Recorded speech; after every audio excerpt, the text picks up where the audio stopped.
Hey there. Good morning. Good morning. Welcome to Mornings in the Word with Bold Faith Church. I am Vina Henry, and we are doing the chronological reading of the Bible. Today is day 203, and we are reading from the book of Isaiah.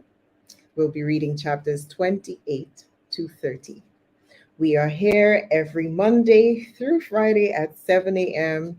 EST, and then we get together on Saturday at 8 a.m. EST for the word of Pastor Courage Molina. We would love to have you there. Before we get into the reading of the word, we'll just take a quick moment to like and subscribe to the channel and share so that others could find us and that you don't miss out on any of the good things that we have going on here at Bold Faith Church. Okay, let's get into the reading. We're reading chapters 28. Okay, it says a message about Samaria. What sorrow awaits the proud city of Samaria, that the glorious crown of the drunkard of Israel. It sits at the head of a fertile valley, but its glorious beauty will fade like a flower. It is the pride of a people brought down by wine. For the Lord will send a mighty army against it. Like a mighty hailstorm and a torrential rain, they will burst upon it like a surge flooding and smash it to the ground. The proud city of Samaria, the glorious crown of the drunkards of Israel, will be trampled beneath its enemies' feet.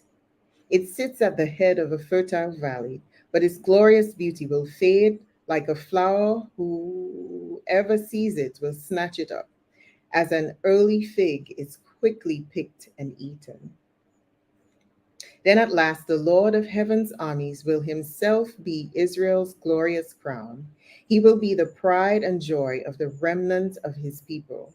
He will give a longing for justice to their judges. He will give great courage to their warriors who stand at the gates. Now, however, Israel is led by drunks who reel with wine and stagger with alcohol. The priest and prophet stagger with alcohol and lose themselves in wine. They reel when they see visions and stagger as they render decisions. Their tables are covered with vomit. Filth is everywhere. Who does the Lord think we are? They ask. Why does he speak to us like this? Are we little children, just recently weaned? He tells us everything over and over, one line at a time, one line at a time. A little here, a little there. So now God will have to speak to his people through foreign oppressors who speak a strange language. God has told his people, here is a place of rest. Let the weary rest here. My tongue is getting tired saying that. This is a place of quiet rest, but they will not listen. So the Lord will spell out his message for them, one line at a time, one line at a time. A little here, a little there, so that they will stumble and fall. They will be injured, trapped, and captured. Therefore, listen to this message from the Lord. You scoffing rulers in Jerusalem, you boast, we have struck a bargain to cheat death and have made a deal to dodge the grave. The coming destruction can never touch us, for we have built a strong refuge made of lies and deception. Therefore, this is what the sovereign Lord says. Look, I am placing a foundation stone in Jerusalem, a firm and tested stone. It is a precious cornerstone that is safe to build on. Whoever believes never needs to be shaken. I will test you with the measuring line of justice and the plumb line of righteousness. Since your refuge is made of lies, a hailstorm will knock it down. Since it is made of deception, a flood will sweep it away. I will cancel the bargain you made to cheat death.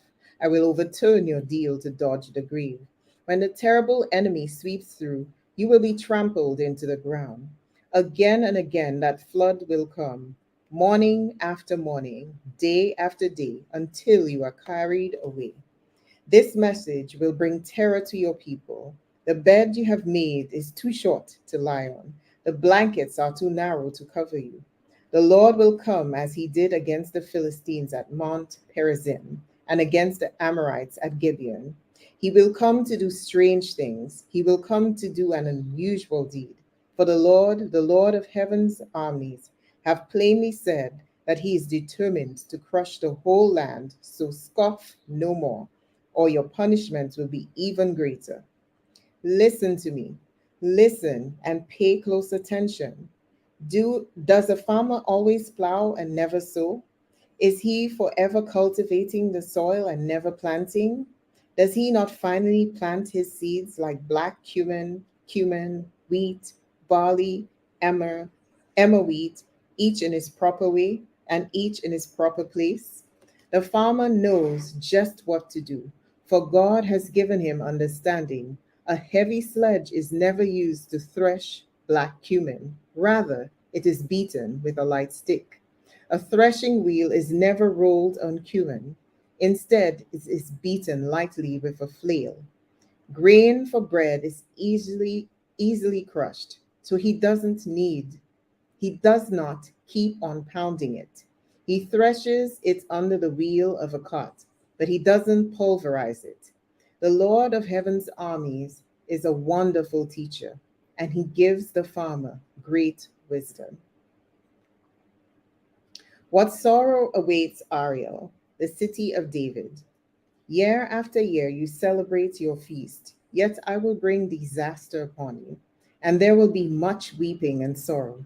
For Jerusalem will become what her name Ariel means, an altar covered with blood. I will be your enemy, surrounding Jerusalem and attacking its walls. I will be I will build siege towers and destroy it. Then deep from the earth you will speak. From low in the dust your words will come. Your voice will whisper from the ground like a ghost conjured up from the grave. But suddenly your ruthless enemies will be crushed like the finest of dust. You may Your many attackers will be driven away like chaff before the wind. Suddenly, in an instant, I, the Lord of heaven's armies, will act for you with thunder and earthquake and great noise, with whirlwind and storm and consuming fire. All the nations fighting against Jerusalem will vanish like a dream. Those who are attacking her walls will vanish like a vision in the night. A hungry person dreams of eating, but wakes up still hungry. A thirsty person dreams of drinking, but is still faint from thirst when morning comes. So it will be with your enemies, with those who attack Mount Zion. Are you amazed and incredulous? Don't you believe it? Then go ahead and be blind. You are stupid, but not from wine. You stagger, but not from liquor. For the Lord has poured out on you a spirit of deep sleep. He has closed the eyes of your prophets and visionaries. All the future events in these visions are like a sealed book to them. When you give it to those who can read, they will see. We can't read it because it is sealed. When you give it to those who cannot read, they will say, we don't know how to read. And so the Lord says, these people say they are mine. They honor me with their lips, but their hearts are far from me, and their worship of me is nothing but man made rules learned by rote. Because of this, I will once again astound these hypocrites with amazing wonders. The wisdom of the wise will pass away, and the intelligence of the intelligent will disappear. What sorrow awaits those who try to hide their plans from the Lord, who do their evil deeds in the dark. The Lord can't see us, they say. He doesn't know what's going on. How foolish can you be? He is the potter, and he is certainly greater than you, the clay. Should the created thing say of the one who made it, he didn't make me? Does a jar ever say the potter who made it is stupid? Soon, soon, and it will not be very long, the forest of Lebanon will become a fertile field, and a fertile field will yield bountiful crops. In that day, the deaf will hear words read from a book, and the blind will see through the gloom and darkness. The humble will be filled with fresh joy from the Lord. The poor will rejoice in the Holy One of Israel. The scoffers will be gone, the arrogant will disappear, and those who plot evil will be killed. Those who convict the innocent by their false testimony will disappear. A similar fate awaits those who use trickery to pervert justice and who tells lies to destroy the innocent. That is why the Lord, who redeemed Abraham, said to the people of Israel, my people will no longer be ashamed or turn pale with fear. For when they see their many children and all the blessings I give them, they will recognize the holiness of the Holy One of Jacob. They will stand in awe of the God of Israel. Then the wayward will gain understanding, and complainers will accept instruction.